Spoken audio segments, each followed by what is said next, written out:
Hi, everyone, and welcome to our Real or Fake Learning How Media is Made by Making Our Own workshop. Thanks so much for joining us. We're so happy to be giving this workshop as part of Digital Youth Month. My name is Tina Teneriello. I am a workshop facilitator with Hands-On Media Education.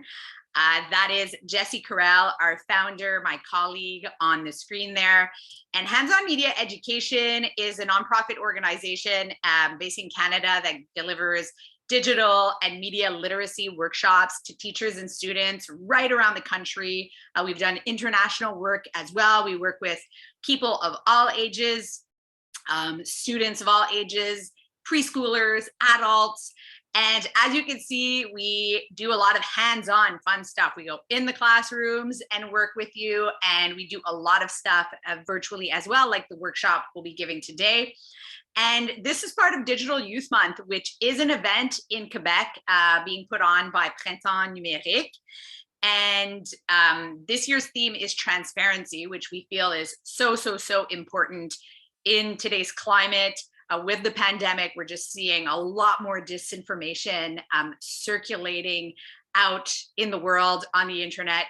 So really important topic, really happy to be with you here today. Just want to say that this is an event in Quebec, but of course, all the information that we're learning today is internet based. So it really doesn't matter where you're located, whether you are in Quebec, in Canada, or outside of Canada as well. So let's get started. What are we going to learn today? Well, first of all, we're going to learn how media is made, what the word media means, how we can tell if something on the internet is fake, why should we care if something on the internet is fake, and just how easy it is to make our own fake news. Not like it's something that we should be doing for fun, but we will be making our own fake news today because I want to show you just how quick and easy it is to do so that you can think about that next time you see something on the internet. You want to look at it through critical eyes, knowing that just anybody could make that and very quickly. Okay, so first of all, what does the word media mean? Well, media is the plural of medium. And medium is the way that we are sharing content, is the way that we are sharing a story. So let's think of traditional media outlets out there, okay? So before the internet, what were the mediums that we were using to tell a story? If you're watching this as a class right now, I want you to exchange on that, okay? So the first ways that people told the story, there were newspapers, right? There was the radio we can listen to. There was television. There was books. There was magazines. So it was really just a few people that could share stories, right? Because it was so expensive to have access to the equipment to be able to film something that would be on TV. It wasn't like your average person could just film something like I'm doing right now in my living room and put it on the internet. So it was very expensive and very exclusive. But now, dun, da, da, da, comes the world of the internet and social media. And that is very empowering because it now means that everyone can tell their story. Everyone can make content with the internet. And with social media networks, it's also really easy to share that information, to share that story. So you can have your own blog, you can create your own website. So that's really empowering. And that's when we started hearing terms like citizen journalists and, bloggers. There's a lot more people making information out there, and that's great. But also, we need to, as consumers of that information, we need to realize that, hey, today, really anybody can make that information and anybody could tell their story and share a story that might not necessarily be true on the internet. So we want to really think about that when we are watching, reading, listening to something on the internet. That's especially true as well if we are on social media, okay? And if we are sharing things on social media. So before you press share, if you're on Facebook, if you're on Instagram, Snapchat, TikTok, before you share things, videos of other people or posts of other people, stories of other people, links of other people, you want to make sure that that information is truthful. Because the reality is, once things are on the internet, they're kind of out of our control, right? Once you've put something on social media, even if like 20 minutes later you realize, oh no, that wasn't real, like that was a lie, I want to delete this. Well, it was still out there for 20 minutes. So there's still a chance that it's circulated, that you have another friend, another follower that also shared it. So we want to be very mindful of this. We don't want to help misinformation get out there at a rapid speed. We want to stop it if we can. So why would someone make a fake news story? I want you, if you're in your class right now, you're watching this together, press pause and really talk about why you think that somebody would make a fake news story. Well, one of the main things, no surprise, is money. Okay, so I don't know if you're aware of this, but every time that you click on a link to read a story, somebody is making money, or to watch a story. Beautiful example of this is when you're watching a video on YouTube. If you are someone that spends time on YouTube, well, there's always like a commercial before your YouTube video, right? Somebody is making money off of that commercial. So of course, the more clicks, the more a video is being watched. If there's like millions of views, well, YouTube can charge more for that advertising. Let's say it's McDonald's that is putting a commercial before a video that you're watching. Well, if that video has like 500 million views, the price to have your commercial seen there is a lot higher. So of course, it's in people's best interest that want to make money to have a lot of clicks, okay? So sometimes we want clicks so bad that we may stretch the truth. We may even lie a bit. It's kind of like if you're in the schoolyard and somebody's telling a story. I don't know if you've ever experienced this, but maybe someone's telling a story and they really want a lot of attention on their story. Like they want people to really listen and be excited about their story and have a lot of reaction, that they may like stretch the truth a little bit. They may exaggerate. They may even lie. Okay, so it's a similar kind of concept. And there's a word for it. It's called clickbait. So clickbait sounds a lot like the bait that we use when we're fishing, right? We put a little bit of bait because we want the fish to come and to bite at our fishing rods. Well, the people that are using clickbait, it's the exact same thing. They're using words, they're using headlines to attract you so that you're gonna click on that link. Okay, so it's totally normal that if you're seeing a story and you're like, what? That can't be real, that you're even more enticed to click. It's kind of designed that way.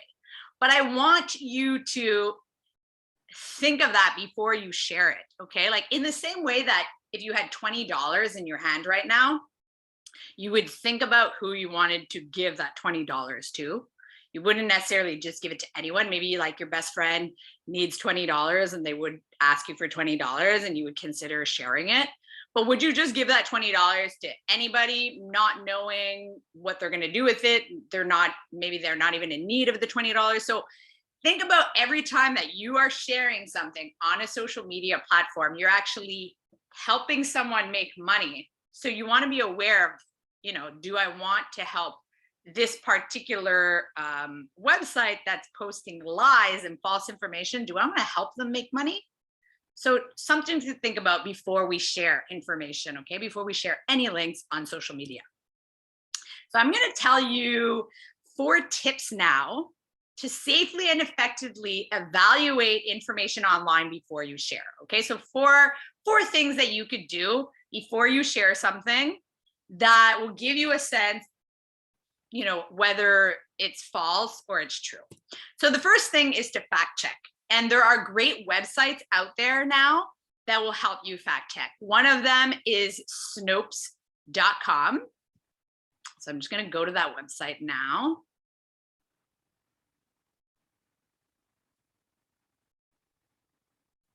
So this is Snopes.com. You can actually search directly. So let's say you see a headline that you're like not sure, maybe something about COVID-19, Travel Canada. You can actually search it right in Snopes. You can also go to recent fact checks. So for example, here's one. Was Valentine's Day invented by a greeting card companies? False. So they actually do the research, they do the fact checks for us, and they will let you know if something, is it a scam? Is it false? Is it unproven? Miscaptioned? Is it real? So this is really a good website that you can use. The other thing that you can use is to find the original source. So one thing we see a lot in news stories is that they will quote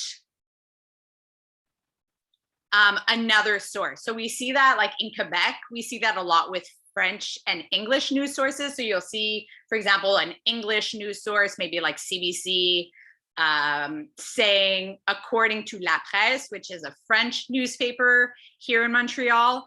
So a good idea is going to that original source. So if CBC is referring to La Presse, we'll go and actually read the article in La Presse. So sometimes they'll say, according to a recent study or according to a survey. So it's a good idea to check out that survey, check out that study. Another super easy thing that we should all be doing is just clicking on the link of something before we share it. Okay, so if you're thinking of sharing something, don't just share the headline without actually reading the story or watching the video.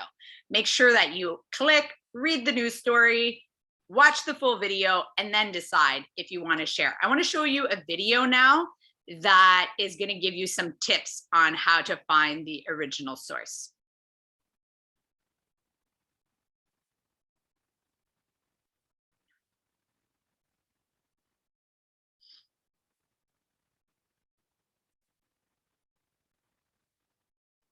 It's taking a bit of time, so I'll just show you. I have it already open here.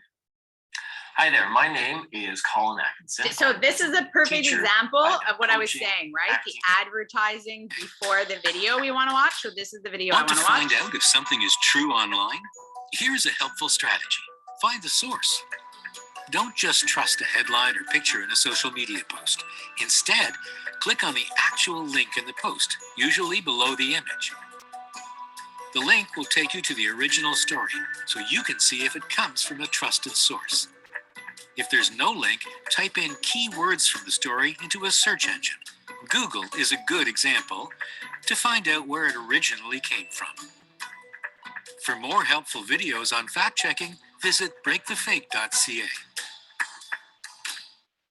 Okay, so breakthefake.ca, we're going to be looking at different... out if something is true on... Sorry about that.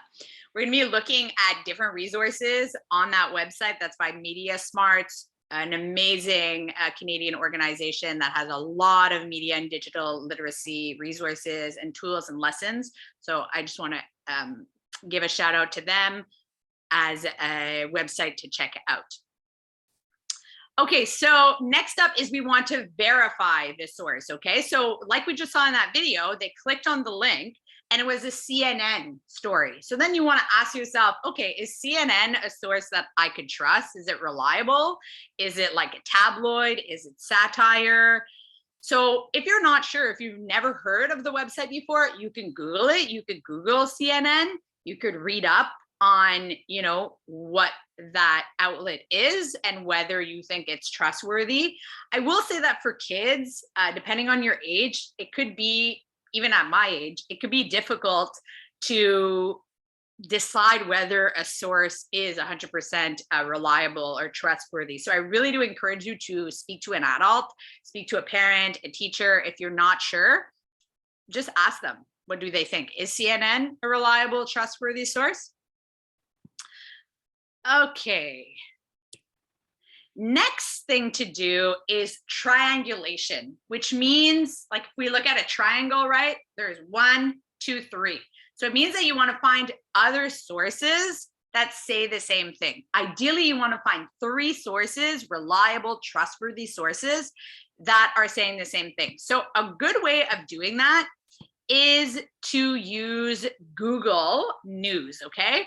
So if you go into Google, usually you would be at this page and you could search for a website, right? So let's say I want to find something about COVID-19, like put that in my Google search bar. Well, you could specifically look for news stories related to COVID-19. So let's say Canada adjusts COVID-19 border measures for fully vaccinated travelers. Okay, so I want to know if that's true. Is it true that Canada has changed their travel policies regarding vaccines and COVID-19? So I'm going to do COVID-19 travel Canada. I'm just searching like keywords. And now I have global news, Fed scrapping pre-arrival COVID-19 PCR test requirement for fully vaccinated travelers. So you no longer need that PCR test when you enter the country. So that's global news, trustworthy source. I'm seeing here the COVID-19 test, they ease up on the requirements. That's Toronto Star. And the PCR test won't be required. That's CTV News. So these three sources I would consider trustworthy sources. They're saying the same thing. I would want to click through and read more information. But basically, I have three reliable sources that are reporting on the same thing. So that to me should give me a good idea that it is true that Canada has eased up on COVID-19 travel rules, okay? So that is our last step, triangulation. And that should give us a good idea. I would say that if three reliable, trustworthy sources are reporting on it, that should give us a good idea that it is actually true.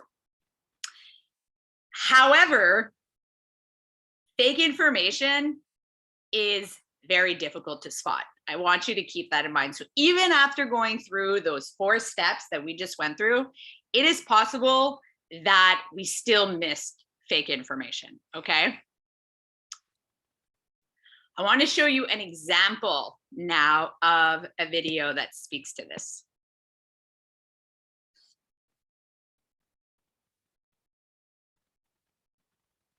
I got a lot of things open, so. I think we should explore. So again, that ad, right? Grammarly suggestions catch when your tone might So I want you to undermine keep your in mind message, these and it ads, offers suggestions to make you they're sound money. more confident. As night falls, 37 million Canadians turn out their lights and settle down for the night. But as we sleep, there's something interesting going on. House hippos have returned to Canadian homes. They're extremely hard to spot. They enjoy admiring their reflections, hoarding socks, helping themselves to your devices, and annoying your pets. It looks like Canada has a house hippo problem. Or do we? We brought back the house hippos to show how easy it is to be fooled in our digital world. Find out how to tell what's real and what's not at breakthefake.ca. Yeah, so this is an old public announcement commercial that existed in Canada to inform Canadians, get them thinking that not everything they see on TV is real, and Media Smarts brought it back just to show that commercial, right? It looks really real when we're watching it, but no, Canadians do not have a house hippo problem. I also want to point out, okay, that websites can also be fake. So this is a website pulled from breakthefake.ca, which is false. So it doesn't only go with news stories. If you're doing a research project, you're doing some research on the internet, just because you find a website doesn't mean that everything on that website is factual. You want to ask yourself, who made this website? One thing I recommend doing is using websites of resources that you know. So for example, using the website of your local library in your community, also a local museum. Like if it's a history project, is there a local history museum that you could search through their archives? ideally, you really want to know the source, just like we talked about finding the source for our news stories. You want to find the source for that website. And of course, Google can also always be a helpful tool for just researching the source. Images can also be fake. So in these 4 images that you're watching on your screen here, one of them is fake. Would you know which one? I mean, if I'm looking at these, I've never seen any of them: a peacock spider, a tree octopus, a cyclops shark, a blobfish. Never seen any of these. So I have no idea which one is real or fake. And that's the kind of like the beauty of the internet, in a sense, is that it gives us so much access to all of these things that we would never have access to usually, which is amazing. But at the same time, you know, we don't know what's real or fake because we don't have access to a peacock spider, for example. So the one that's fake is the tree octopus. The others are real. The tree octopus is fake. I would have never known that. This was pulled from Mediaspar. It's from breakthefake.ca. And I just want to point out they have really great quizzes on there. So I really invite your class to check that out. They have a quiz with other animal images like that, where you could see which one is real or fake. And they also have one with news stories, which is also very helpful. So check them out. Okay, now we're gonna make our own fake news meme. Again, this is an example just to show you how quick and easy it is, but I just wanna say again that we should not be putting fake information out there for fun. This is not like a fun thing to do. Okay, so I want you to go to breakyourownnews.com. Okay, this is the one I made. Here it is. Tina is the new Prime Minister. Do I look like the new Prime Minister of Canada? Hey, I said so, so it must be real, right? No, wrong. So you're gonna go to breakyourownnews.com. You're gonna put your headline. So this is the information, the graphics that you see on the screen, right? When you're watching a news story. So you're gonna wanna put your headline, and then the words that you see under the headline is what we call a ticker in the industry. It's like a subtitle if you want. So I have another example here. Jessie goes to the moon. That's one that my colleague Jessie has done. So I encourage you to put whatever your dream may be. This is your chance of making it a reality for just a few minutes. Think about a place that you may want to go to. Do you want to be Prime Minister? You can kind of make anything happen in this graphic that we see. And then you want to put your subtitle. So Jessie goes to the moon. She went, she saw, she returned happy. And then you choose your file. So I have my image here that I uploaded. Actually, I have it on my desktop before. So this was it. I just took a picture. What I did is I actually took my picture in Zoom with this filter that exists in Zoom. They have one also with the moon backdrop. So that's something you could do if you want to have a background to your picture, but you don't have to do that if you don't want to, but you can go in different, Zoom has backgrounds and filters. Social media platforms also have filters like on Instagram and Facebook. So you can do a screen grab there, or if you don't want to do that, just upload any picture that you have of yourself. And there you go. You've made that quickly, in about 2 minutes, you've made a fake news meme. And then you just download it, and then you can share it on whatever. You could share this on Facebook and people might think that it's real. Okay, so that's what I want you to keep in mind, is that people can make things really, really quickly out there, and others can see it. And maybe it's also like an honest mistake, right? Maybe people didn't want you to think it was real, but once it's out there, you kind of lose control of it, right? It's the internet. So if we review the 4 things to do before we share something, the 4 things to do to determine whether something is real or fake. Well, number 1, we fact check. We can use Snopes.com. Number 2, we find the original source. So we make sure that we click through if it's a link on social media or if it's like a survey or a study, we can click through and read the results of that too. Particularly important, if you're doing research, then we want to verify that source. Where's the information coming from? Is it a reliable news source? Is it a tabloid? Is it satire? Have we ever heard of it? If we're not sure, we speak to an adult who can let us, who could brainstorm with us and help us research whether that news source is trustworthy and reliable. And then triangulation. Remember the triangle, the rule of threes. We find 3 sources total that are saying the same thing. If they are reliable, trustworthy sources, chances are if 3 of them are saying the same thing, that it is real, accurate information. So I just want to plug some resources, some helpful resources for you. So again, mediasmarts.ca, breakthefake.ca, fun quizzes, videos, a lot of helpful information out there to help you determine what is real or fake when you're seeing it on the internet, if you want to dig deeper and if you want to learn a little bit more about this. I also want to say that Printemps Numérique, which is the digital, who are putting on Digital Youth Month throughout the month of February here in Quebec, they have a whole calendar month filled with workshops and activities for people of all ages. A lot of them are free, so I really invite you to check out their website and check out what other kinds of free workshops and activities you could participate in.